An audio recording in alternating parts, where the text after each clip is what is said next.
Hello everyone, मेरा नाम आकाश है। मैं फाइनल ईयर एमबीबीएस स्टूडेंट हूँ, 2016 बैच, नीट रैंक 5989। तो कुछ लोग जो है पूछ रहे हैं कि नीट के लिए कैसे पढ़ें, तो नीट 2021 के लिए।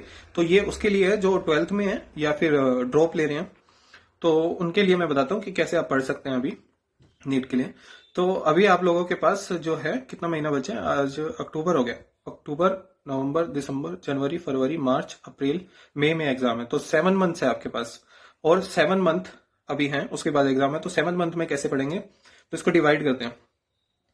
तो लास्ट के 2 मंथ्स तो हम रखेंगे रिवीजन के लिए, बचे आपके पास 5 मंथ्स। तो अब इस 5 मंथ्स में आपने सिलेबस खत्म करना है। तो इस 5 मंथ्स में सिलेबस खत्म करने के लिए फर्स्ट 2 मंथ्स आप क्या कर सकते हैं? फर्स्ट 2 मंथ्स में आप पढ़ लीजिए एनसीईआरटी। बायो की एनसीईआरटी कर लो पूरी, ठीक है, दोनों +1 +2। और उसके बाद जो है अपना उठा लो केमिस्ट्री। केमिस्ट्री में इनऑर्गेनिक और ऑर्गेनिक की एनसीईआरटी पढ़ लो पूरी विद क्वेश्चंस ऑफ एनसीईआरटी, ठीक है। उसके बाद पूरी एनसीईआरटी हो गई। और फिजिकल केमिस्ट्री जो है अगर नहीं भी कर पाए तो कोई दिक्कत नहीं है, टाइम बचे तो करो, नहीं तो कोई बात नहीं। और फिजिक्स फिजिक्स की एनसीईआरटी नॉट इम्पोर्टेंट, करना हो तो करो, इंपॉर्टेंट नहीं है। और वो जो है इंजीनियरिंग वालों के लिए इंपॉर्टेंट रहती है, अपने लिए नहीं है। फिर उसके बाद जो है उसके बाद क्या बचा? Physics, chemistry, bio. अच्छा, फिजिक्स फिजिक्स के लिए अभी आप रहने दो, यही कर लो बस, ठीक है। 2 महीने में, फर्स्ट 2 मंथ्स में। नेक्स्ट में बताता हूँ नेक्स्ट 2 मंथ्स में हम क्या करेंगे। तो फर्स्ट 2 मंथ्स में इतना कर लो, बहुत है। एनसीईआरटी जितनी बार चाट सकते हो चाट लो। फिर नेक्स्ट 2 मंथ्स में आप क्या करो, इसका मॉड्यूल्स मॉड्यूल्स उठा लो, सबके कोचिंग इंस्टीट्यूट वगैरह के कैसे जुगाड़ लो, उनके नोट्स जुगाड़ लो, ठीक है। जो भी कोचिंग इंस्टीट्यूट के नोट्स होते हैं ना, रीडिंग उससे करनी है, सोल्व क्वेश्चन मॉड्यूल से करने हैं, ठीक है। मॉड्यूल मत पढ़ने बैठ जाना, बहुत फालतू फालतू लिखा होता है इसमें। नोट्स अच्छे हैं तो नोट्स पढ़ो कोचिंग इंस्टीट्यूट्स के, और उनके सोल्व करो। इससे क्या होगा? पहले आपके बेसिक क्लियर हो गए एनसीईआरटी से। अब जो है आपकी कंसेप्ट क्लियर होंगे, आपको पता चलेगा वेराइटी ऑफ क्वेश्चंस का, आपको स्ट्रॉन्ग होगा, आपको फॉर्मूलाज भी याद होंगे क्वेश्चंस कर करके। तो इसलिए आप इस बार सारे फिजिक्स, केमिस्ट्री, बायो सब कर लो, खासकर फिजिकल केमिस्ट्री और फिजिक्स के क्वेश्चन ज्यादा से ज्यादा लगाओ, ठीक है। बाकी मतलब मैक्सिमम आपने क्वेश्चन ही करने हैं इस 2 मंथ्स में।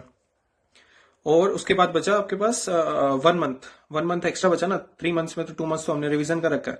तो ये 1 मंथ में जो भी आपका बचा है, जो आप नहीं कर पाए सिलेबस में पूरा पढ़ने में, वो सारा आप, या फिर जो भी वीक है आपके टॉपिक, जो भी आपको वीक लग रहे हैं, कोई फिजिक्स में, कोई कुछ है कि यार ये मेरे समझ नहीं आ रहा, तो उसको ज्यादा से ज्यादा टाइम दो और उसको पूरा खत्म कर दो, ठीक है, सारा पढ़ दो। तो ये जो लास्ट 2 मंथ्स बचे हैं इसमें आपने पूरा रिवीजन करना है, ठीक है। आपके क्योंकि सिलेबस तो खत्म हो चुका है, क्योंकि आपको करना ही पड़ेगा, टाइम बहुत कम है। और उसके बाद जो है अब आप क्या कर सकते हैं, अब आप जो है चैप्टर फिक्स करेंगे, अब आप पढ़ने का तरीका बदलेंगे। अब आपने क्या करना है, पहली बात तो कोई नई चीज नहीं पढ़नी है, सब रिवीजन करना है।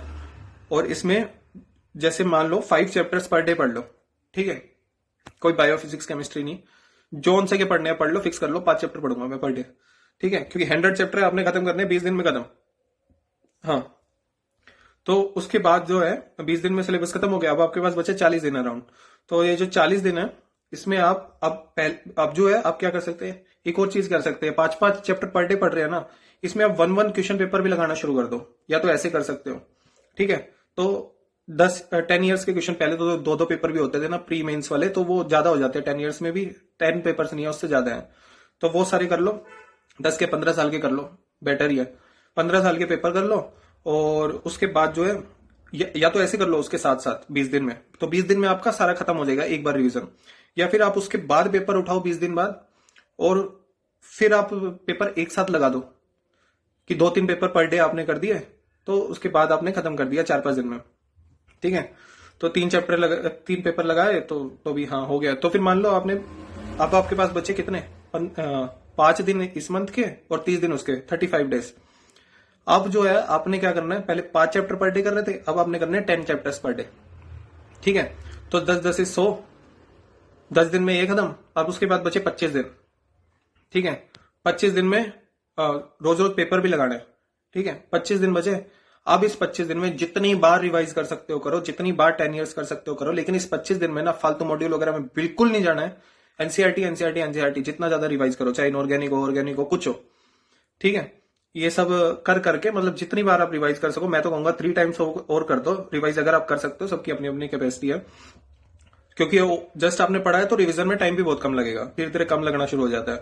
तो ऐसे करके और फिर आप पेपर देने जाओ और वहां पे ट्राई करो 180 क्वेश्चंस अटेम्प्ट करना। अभी से ट्राई करना शुरू कर दो, कोई भी एग्जाम होता है कुछ होता है कि मुझे पूरे 180 क्वेश्चंस लगाने हैं, उससे कम नहीं।